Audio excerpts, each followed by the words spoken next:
résumer très simplement, admettons, j'ai une salle de sport, je fais un site vitrine, vous vous occupez du reste, planification, réservation et tout le tralala. C'est ça. C'est ça, on va arranger en fait, on a plusieurs produits que vous pouvez activer ou désactiver en fonction de vos besoins. Donc si on part par exemple sur une salle de sport, vous avez vos plannings, vos réservations, vos cours qui sont planifiés, vos cartes, vos abonnements, et vous voulez gérer en fait tous vos membres. Donc ces personnes-là peuvent réserver, payer en ligne, payer des abonnements. Vous pouvez aussi mettre à disposition votre site internet qui est disponible aussi sur un autre de nos produits, mettre en disposition de la vidéoconférence qui est aussi un de nos autres produits. Et pour des cours à distance par exemple ? Exactement. Vous avez ça, ça marche aussi pour tout ce qui est formation en ligne. Parce que bien sûr, vous avez des classes, vous pouvez remplacer le cours de sport par un cours en ligne, sur peu importe le modèle que vous voulez, et vous avez tous les outils nécessaires à votre fonctionnement, en passant donc de la réservation au site en ligne, la visioconférence, et au suivi de vos membres. Vous pouvez même héberger le site web. Ah, on héberge l'héberger, donc c'est une solution 360. Ah, c'est une solution 360, on va même plus loin que ça, parce que prenons par exemple qu'on soit une agence web, vous avez une dizaine, une cinquantaine, une centaine de sites, vous créez votre premier site sur notre plateforme, vous créez le second, mais vous avez des configurations qui sont les mêmes en fait pour vos différents produits.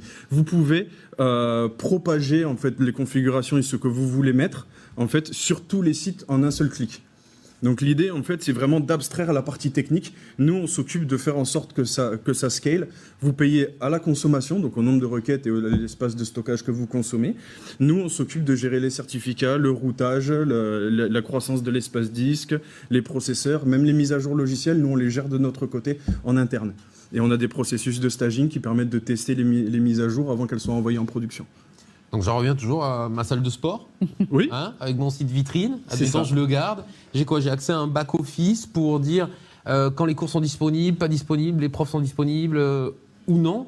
Ou ça aussi, ça va être géré automatiquement avec simplement des petites cases à cocher. Alors vous avez aussi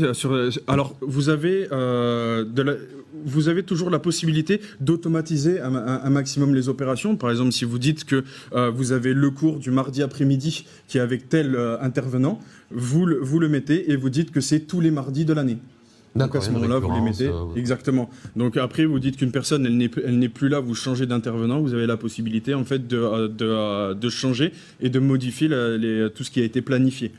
De la même manière, lorsque vous créez un programme, par exemple de musculation ou de nutrition que vous allez avoir, vous avez la possibilité de les cloner sur les personnes et d'apporter des modifications particulières liées à la personne. Voilà. Dans le cas où je souhaite faire une visioconférence, est-ce qu'il faut suivre le même processus qu'on suit souvent avec Google Meet, si je ne dis pas de bêtises, Zoom, où il y a un lien qui se crée, il faut envoyer le lien ou appeler un numéro, où là, le logiciel, YouMove, va le faire automatiquement, à l'heure du créneau. Exactement, il le fait automatiquement en fonction des paramètres que vous avez rentrés. Si vous avez Zoom, Google Meet ou notre solution que nous on a en interne qui est basée sur Jitsi, en fait Jitsi c'est un projet de l'université de Strasbourg initialement, donc c'est du français, c'est du chiffré de bout en bout, et franchement c'est une super solution, c'est pour ça que j'aime bien la mettre en avant. Vous choisissez en fait le moteur vidéo que vous voulez utiliser. Et nous, derrière, on fait les appels à Zoom pour planifier automatiquement votre visioconférence, où on vous génère les liens Jitsi, et pareil pour Google Meet.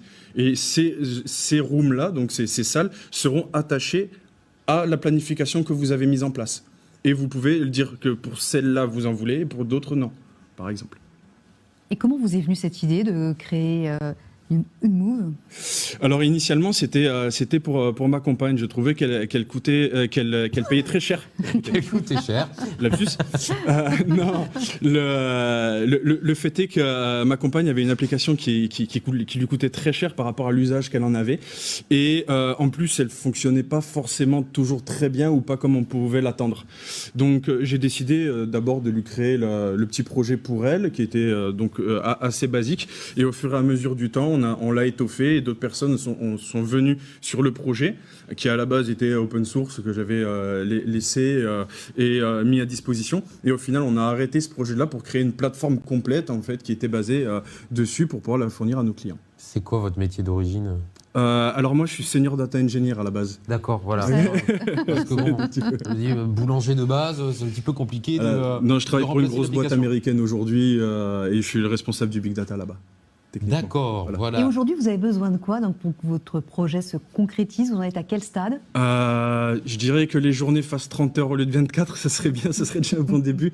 Mais sinon, aujourd'hui, on a beaucoup d'idées et on a besoin de temps voilà, pour les développer, de développeurs aussi pour venir nous aider. Parce que mine de rien, ce qu'on fait, c'est quand même relativement complexe. La façon dont on a fait les choses sont des choses qui sont quand même un petit peu particulières et donc qui nécessitent un certain nombre de connaissances de ce type d'infrastructure. Vous embauchez? Aujourd'hui, oui, on y réfléchit. On a commencé à prendre on a pris un apprenti en développement, mais oui, on va réfléchir à embaucher cette année. Ouais, on va commencer à embaucher Quel des type de développeurs. profil vous recherchez? Alors là, des développeurs seniors sur Ruby on Rails principalement. Sûr? Ruby on Rails. Bon, j'imagine. C'est un langage de développement, le Ruby. Voilà, ils comprendront. Voilà, c'est ça. Certainement. Et vous pensez sortir le produit d'ici combien de temps? Alors le produit est déjà disponible dans différentes versions. En fait, le premier produit Ureza, lui, est déjà pleinement disponible avec Umit. Et USites, donc la partie site internet, et la partie UCoach, eux sont encore en phase de bêta fermée et ouverte plus ou moins sur USites. Ça fonctionne sur un abonnement mensuel, annuel? Alors, mensuel à la consommation. Donc, suivant le nombre de coachs que vous avez, par exemple, sur Ureza, vous payez plus ou moins cher. Si vous avez plus ou moins de requêtes sur votre site, vous payez plus ou moins cher. Sur le parti de coach, plus vous coachez de personnes, plus vous payez. Donc, c'est vraiment à la consommation. Et quand vous avez moins de personnes, le tarif diminue, tout simplement. Mais ça coûte combien pour un coach, par exemple? Un forfait de base, on va dire? Alors, un forfait de base, nous, on va être sur Ureza sur 3 € chaque mois, hors taxe. Et ensuite 1 € pour la partie visioconférence. Et sur le site, on va être sur une dizaine d'euros par mois sur l'hébergement, comprenant un certain nombre de requêtes et d'espaces de stockage avant d'avoir la partie dynamique. Ça reste relativement accessible. Oui, oui, oui. Et YouCoach, dont j'ai pas parlé, on va arriver sur à peu près 1 € par personne coachée. Voilà. D'accord, très bien. Merci beaucoup. Bon, on vous souhaite forcément plein de réussite, des journées un petit peu plus longues, surtout du repos. Dernière question, Papa Ours, pourquoi à côté du monde Alors c'est un petit jeu, c'est parce que je suis un petit peu ours en fait. J'ai tendance à être dans ma grotte, à m'enfermer, mais je fais très attention à ma famille et il faut pas les toucher. D'accord. On a réussi à vous faire sortir de la grotte, c'est bien. C'est ça. Merci beaucoup, plein de succès Merci à vous. et de réussite. Merci d'être venu Merci. pitcher